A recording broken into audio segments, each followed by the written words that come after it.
Je vous présente aujourd'hui 3 plantes sauvages qui fleurissent au printemps, à peu près en même temps et avec des couleurs très similaires. Donc, le lamier pourpre, qui est une plante comestible, le myosotis des champs, qui est aussi une plante comestible, et la dernière, ce sera le lierre terrestre, qui est à la fois comestible et médicinal. Donc je commence par le lierre terrestre. Vous voyez ici une petite tige, c'est essentiellement la hauteur intégrale de la plante que vous allez pouvoir récolter dans la nature, puisque le lierre terrestre, comme son nom l'indique, est une plante rampante, absolument invisible lorsqu'elle n'est pas fleurie. Et les tiges commencent à se dresser en fait au moment de la floraison. Et c'est là que vous pouvez la ramasser et l'observer. Donc voici ce qu'on appelle une sommité fleurie. Une sommité fleurie, c'est donc une portion de tige avec des couronnes de fleurs qui sont insérées à peu près au niveau de chaque feuille. Vous voyez l'insertion des feuilles qui portent des fleurs. Et ici, là il y a une pluie qui a fait tomber beaucoup de fleurs.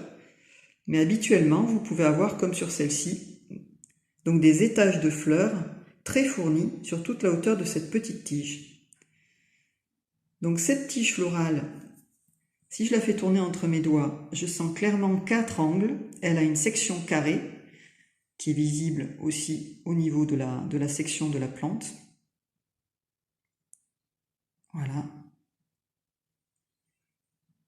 C'est aussi une plante qui est velue. On sent en caressant la tige quelque chose qui accroche les doigts. Elle est hirsute, on va dire. Également, les feuilles elles-mêmes sont légèrement velues sur le dessus. On appellera ça une pubescence. Vous voyez cette jolie forme de cœur avec des dents rondes bien marquées. Également, c'est une feuille qui a un pétiole assez long. Donc le pétiole, c'est le petit morceau de tige qui permet d'accrocher la feuille sur la tige florale ici.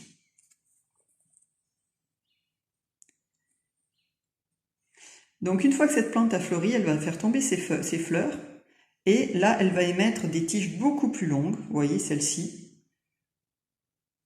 qui vont pousser très fort et que vous pourrez aussi récolter puisqu'on continue d'utiliser les feuilles du lierre terrestre tant qu'il émet ces tiges verticales. Voyez aussi au niveau de l'insertion des feuilles, celles-ci sont opposées, c'est-à-dire qu'elles sont face à face, 2 à 2, sur la tige, à chaque niveau de la tige, ici aussi.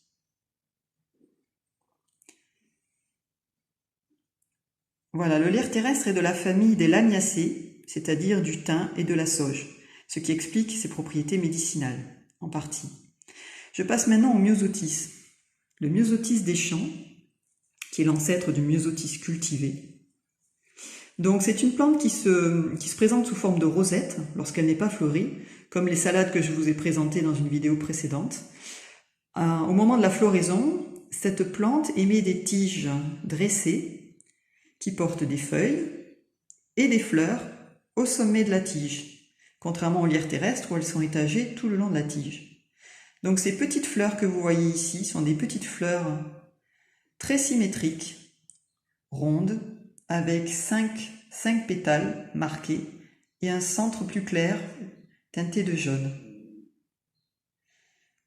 Alors je vous les fais remarquer parce que les fleurs du lierre terrestre sont, elles, absolument différentes. Elles ne sont pas symétriques.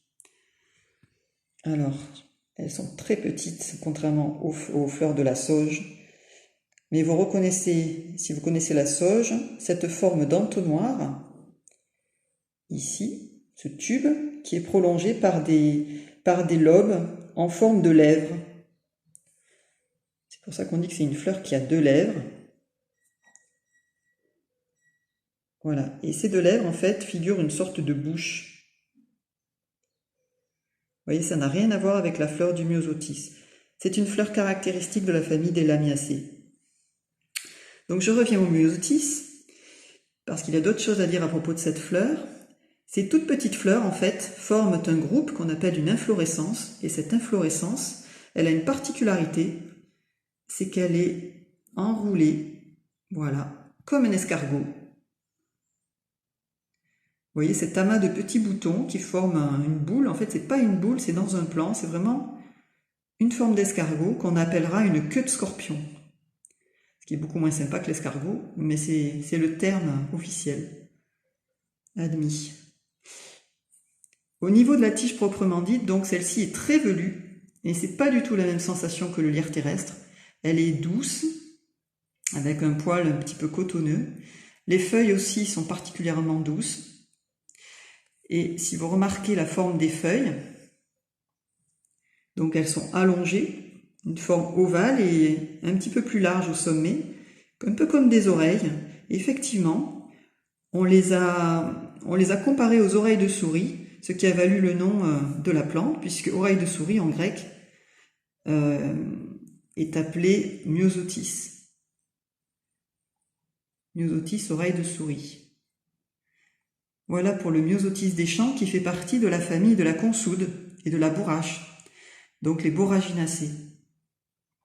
Ensuite, dernière plante, le lamier pourpre. Alors, le lamier pourpre, il est de la famille du lierre terrestre, puisque ces petites fleurs sont aussi à 2 lèvres.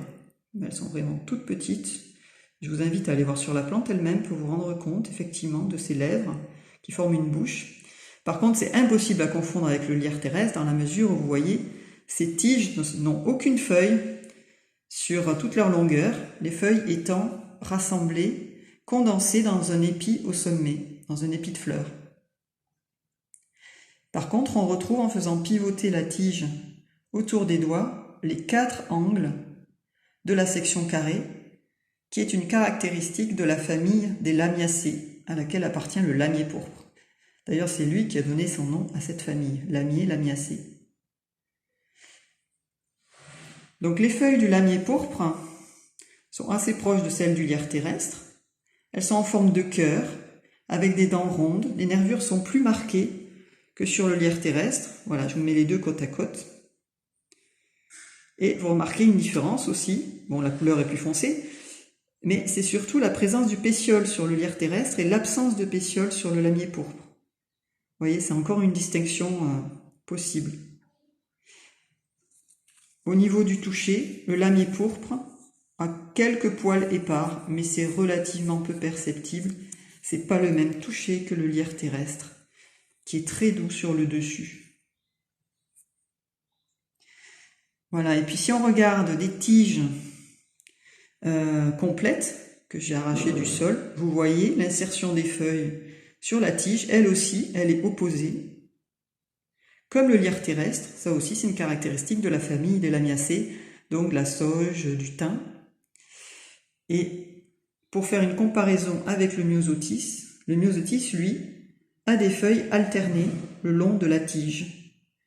Vous voyez qu'au niveau des feuilles, on peut distinguer vraiment 2 types d'insertions complètement différentes. Et je ne vous ai pas parlé du toucher de la section de la tige du myosotis. C'est une section aussi qui présente des arêtes également. Alors il y a plus que 4 angles, mais ça peut prêter à confusion si vous ne prêtez pas attention aux autres critères que sont les fleurs et l'insertion des feuilles en particulier.